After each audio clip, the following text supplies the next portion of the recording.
আমাদের দুই পোষ্য ভোলু আর পুষু।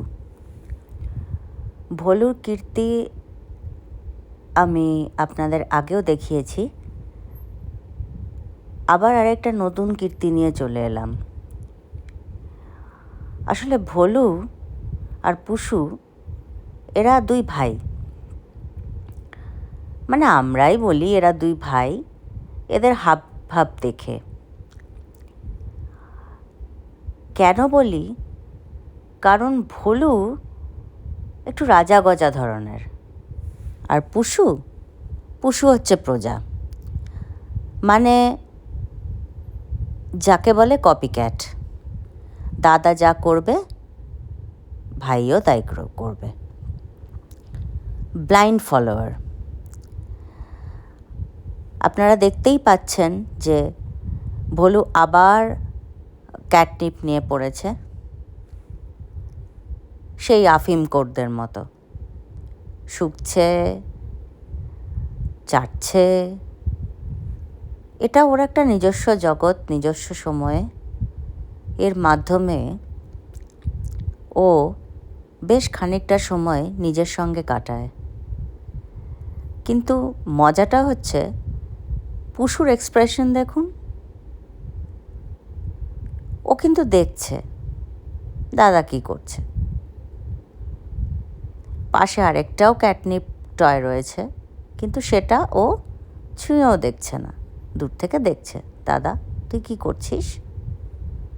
দাদার কিন্তু ভাইয়ের দিকে কোনো খেয়ালই নেই। সে চলেছে তার ক্যাটনিপ নিয়ে নানান রকমভাবে উল্টে পাল্টে, শুকে, ফেলে, জড়িয়ে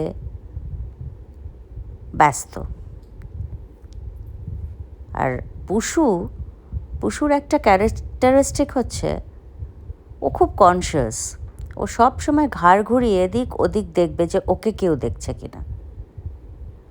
ভোলু কিন্তু বিন্দাস, ও ক্যাটনিপ নিয়ে খেলে চলেছে নিজের মতো করে। পুষু ভাবছে ওখানে আমি কি এই ক্যাটনিপটা নিয়ে খেলবো না কি করব। আমার দিকে তাকিয়ে আছে, কি করব। মাঝে মাঝে একটু কনফিউজড হয়ে যায়, কপিক্যাট হলেও ভীষণ কনফিউজড, ভীষণ স্কেপটিক। করব কি করব না, এগোবো কি এগোবো না, খাবো কি খাবো না, যাবো কি যাব না, সব সময় দোলাচলে ভুগছে। আর এত তাড়াতাড়ি ইন্টারেস্ট লুজ করে ফেলে, চলে গেল। দাদা তুই যা করছিস কর। আপনারা দেখতেই পাচ্ছেন ভোলুর কোনো হুঁশ নেই। এইভাবেই ও প্রায় ঘন্টাখানেক কাটিয়ে দেবে। তারপরে আগের ভিডিওতে বলছিলাম যে একটা মৌতাত আসে, ওর ঘুমিয়ে পড়ে। এই চলছে। এই হাঙরটাকে ওর ভীষণ পছন্দ, অন্যটাকে ছোঁয় না, ছুলেও মাঝে মাঝে ধরে ছাড়ে। এই এখন আবার আমার দিকে তাকাচ্ছে দেখুন। কিরে ভলুয়া, আমরা আদর করে মাঝে মাঝে ওকে ভলুয়া বলে ডাকি। এখন তাকাবে না। উফ, উত্তেজনা, কি উত্তেজনা। সেই তো উত্তেজনা কি শুধু আমাদের থাকলেই হবে?